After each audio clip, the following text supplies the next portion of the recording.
Hello students, YouTube channel साधना में आप सबका स्वागत है। बच्चों, आज हम पढ़ेंगे क्षितिज पुस्तक के काव्य खंड से सूर्यकांत त्रिपाठी निराला जी की कविता उत्साह। सबसे पहले मैं इस उत्साह कविता के विषय में संक्षेप में आपको बता रही हूँ कि इस कविता के अंतर्गत निराला जी क्या बताना चाहते हैं, जिससे कविता आपको सरलता से समझ में आ जाएगी। एक तरह से कविता का सार आपके सामने स्पष्ट कर रही हूँ। बच्चों, बादल निराला जी का प्रिय विषय रहा है। निराला जी ने बादलों के माध्यम से अनेक रचनाएं की हैं।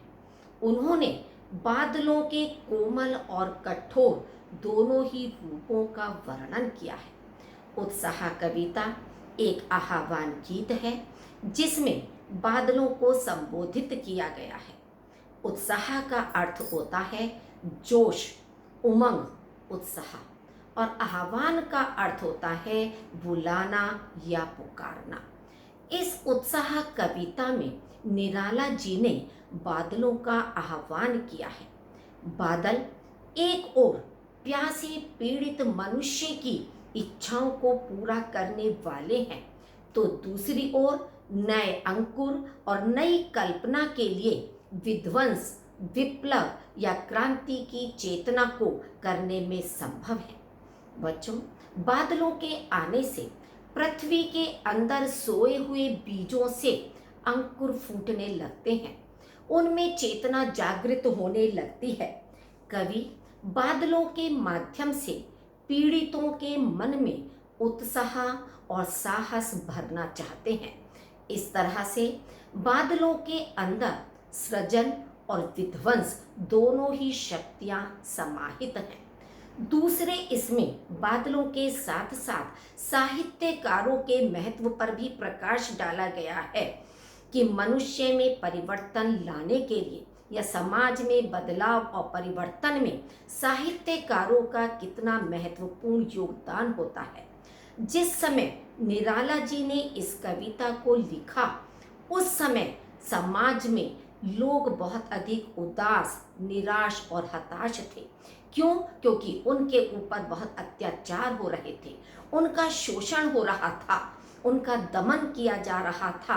तो ऐसे समय पर कि जिस समय भयानकता चारों ओर थी, भयावह वातावरण बना हुआ था, तो ऐसे समय पर निराला जी ने साहित्यकारों से अपनी रचना के द्वारा उदास और निराश लोगों के मन में उत्साह भरने का आग्रह किया है। तो वही वर्णन हमारा इस उत्साह कविता के अंतर्गत किया गया है। अब मैं इस कविता का अर्थ आपको स्पष्ट कर रही हूं, उसे ध्यान से सुनिए। बादल गरजो घेर घेर घोर गगन धाराधर ओ, ललित ललित काले घुंघराले बाल कल्पना के से पाले, विद्युत छवि उर्मे कवि नव जीवन वाले, वज्र छिपा नूतन कविता फिर भर दो बादल गरजो। धाराधर का मतलब होता है मूसलाधार वर्षा करने वाले बादल। गगन का मतलब आकाश और ललित का अर्थ होता है सुंदर।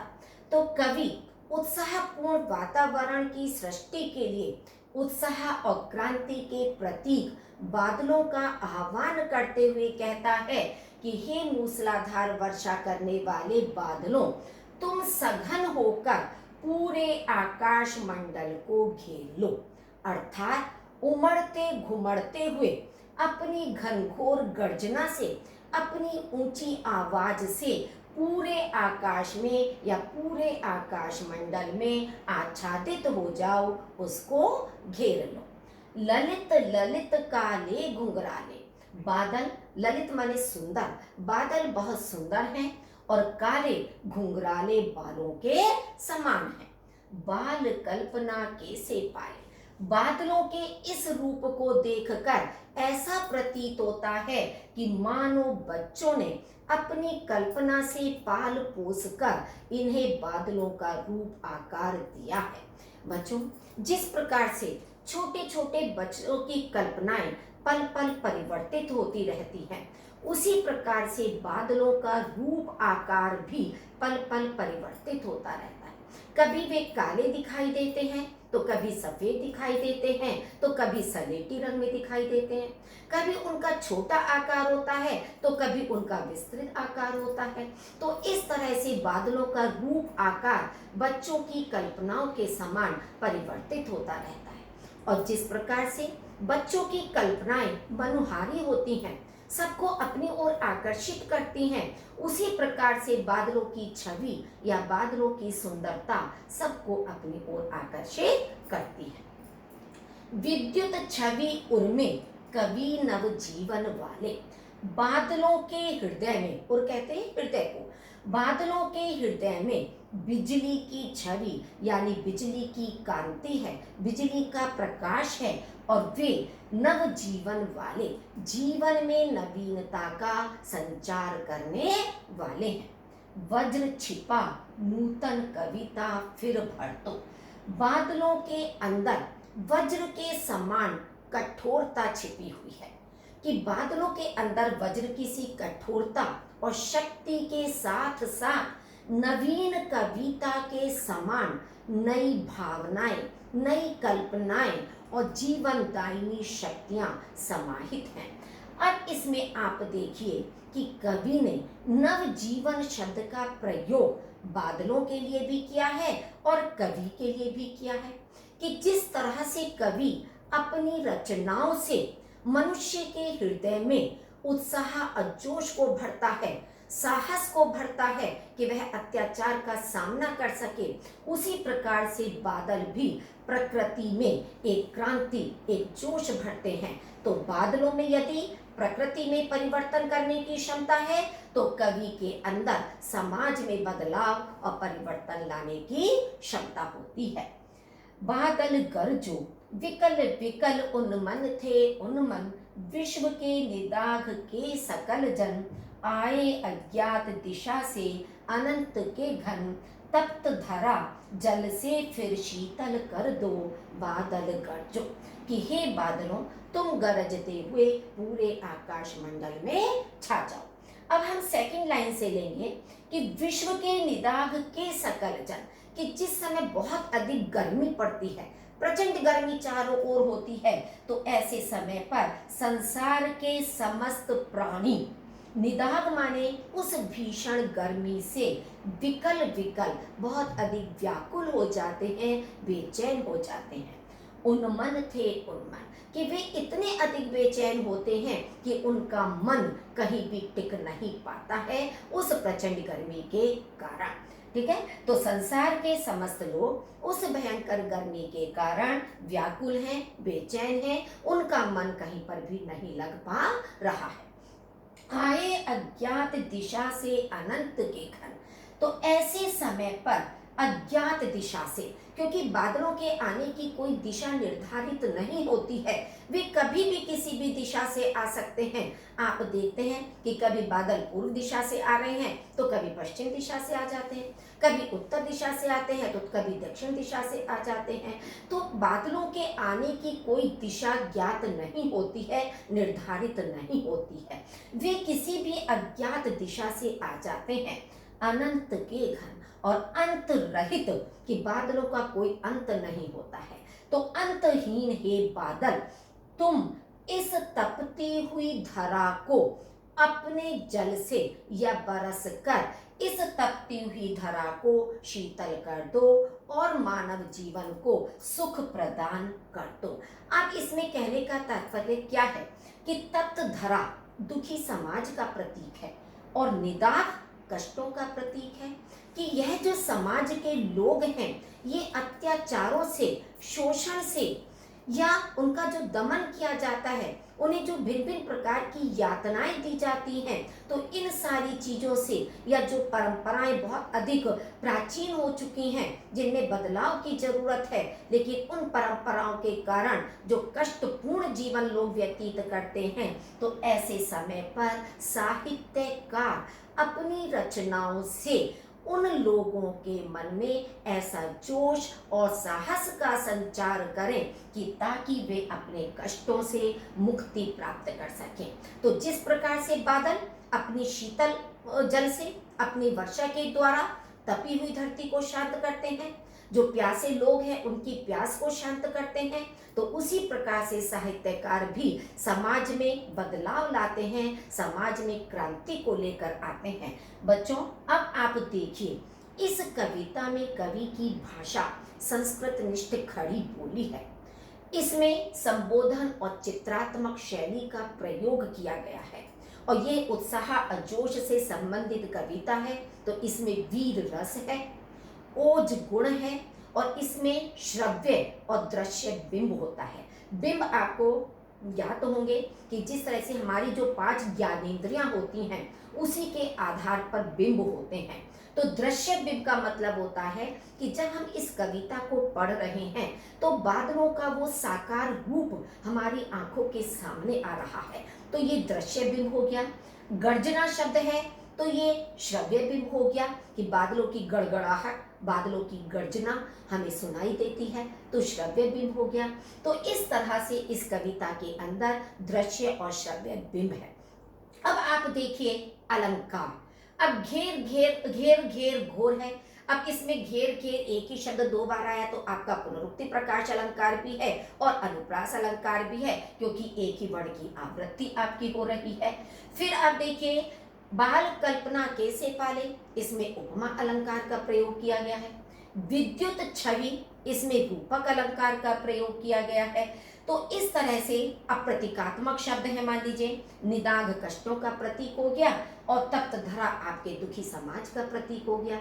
तो इस तरह से कवि ने इस तरह की काव्यगत विशेषताएं इसके अंदर दिखाई है। तो ये आपका काव्य सौंदर्य हो गया और ये काव्यगत आपकी विशेषताएं हो गई। अब हम इसी की दूसरी कविता को पढ़ते हैं, अट नहीं रही है। अब उसको आप ध्यान से देखिए। आपकी दूसरी कविता है अट नहीं रही है। ये भी सूर्यकांत त्रिपाठी निराला के द्वारा ही लिखी गई है। इसमें फागुन मास की मादकता का वर्णन किया गया है, वसंत ऋतु की सुंदरता का इसमें वर्णन किया गया है कि आप देखिए 2 चीजें आपकी आ गई हैं। जब वसंत ऋतु होती है तो वो फागुन मास होता है, या आपसे पूछा जाए फागुन मास कब आता है, वो वसंत ऋतु में आता है।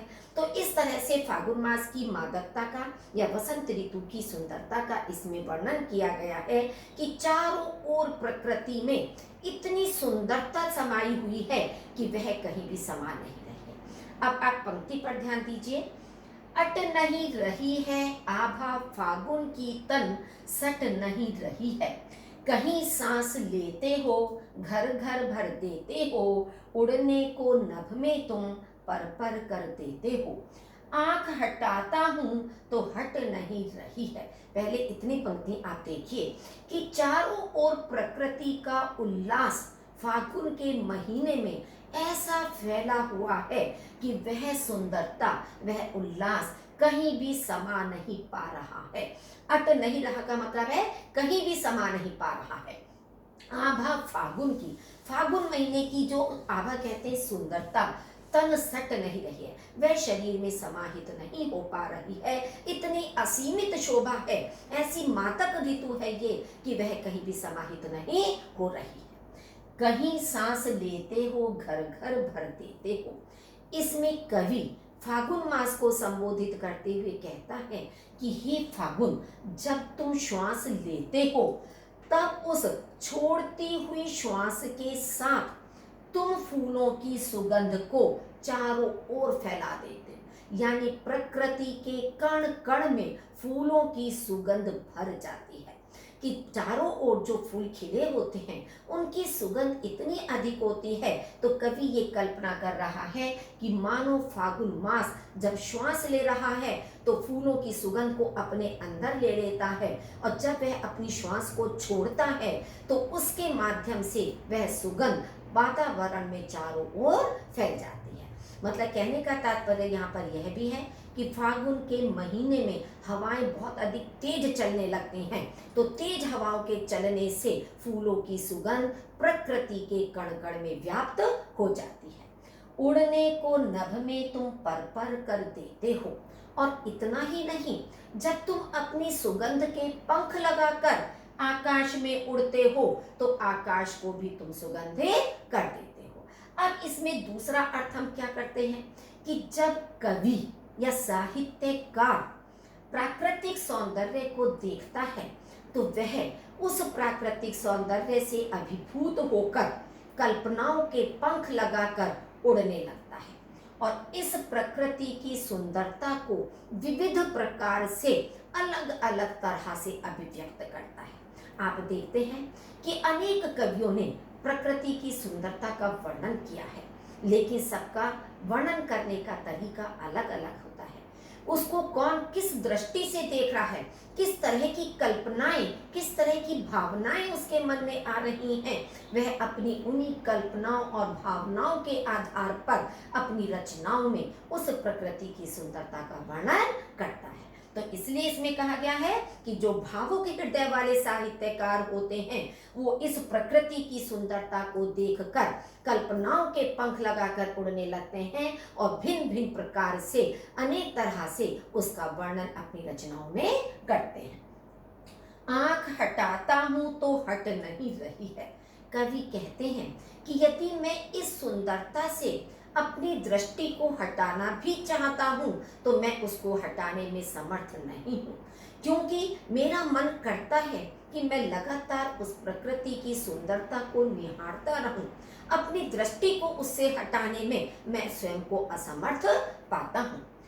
पत्तों से लदी डाल, कहीं हरी कहीं लाल, कहीं पड़ी है उनमें मंद गंध पुष्पमाल। अब कवि देखता है कि वसंत ऋतु में जो प्रकृति है उससे पहले पतझड़ हो चुका होता है, पेड़ ठूंठ हो जाते हैं, उन पर कोई पत्ते वगैरह नहीं रहते हैं, तो उस समय पर वृक्षों की जो डालें हैं वो पत्तों से लद जाती हैं। यह ना पत्तों से लदी डाल, वृक्षों की डालें पत्तों से लद जाती हैं, कहीं हरी कहीं लाल। उन डालों पर कहीं हरे रंग के पत्ते दिखाई देते हैं तो कहीं लाल रंग के, कि जिस समय छोटे छोटी कोपलें निकलती हैं, छोटे छोटे पत्ते निकलते हैं, वो लाल रंग के होते हैं जो धीरे धीरे बाद में हरे रंग में परिवर्तित हो जाते हैं। तो इसलिए पेड़ों की डालें कहीं हरी और कहीं लाल पत्तियों से या पत्तों से भरी हुई दिखाई देती हैं। कहीं पड़ी है उनमें मंद गंध पुष्पमाल, और कहीं उन डालों पर रंग बिरंगे फूल खिले हुए हैं। उन रंग बिरंगे खिले हुए फूलों को देखकर ऐसा प्रतीत होता है कि मानो फागुन के हृदय पर मंद मंद गंध को बिखेरती हुई पुष्पों की माला पड़ी हुई है। यहाँ पर हम दोनों अर्थ ले सकते हैं कि फागुन के हृदय पर भी, और दूसरा हम ये भी कह सकते हैं कि जिन वृक्षों पर फूल खिले हुए हैं तो उन वृक्षों के गले में मानो मंद मंद गंध बिखेरती हुई फूलों की माला पड़ी हुई है। पाट पाट शोभा श्री पट नहीं रही है।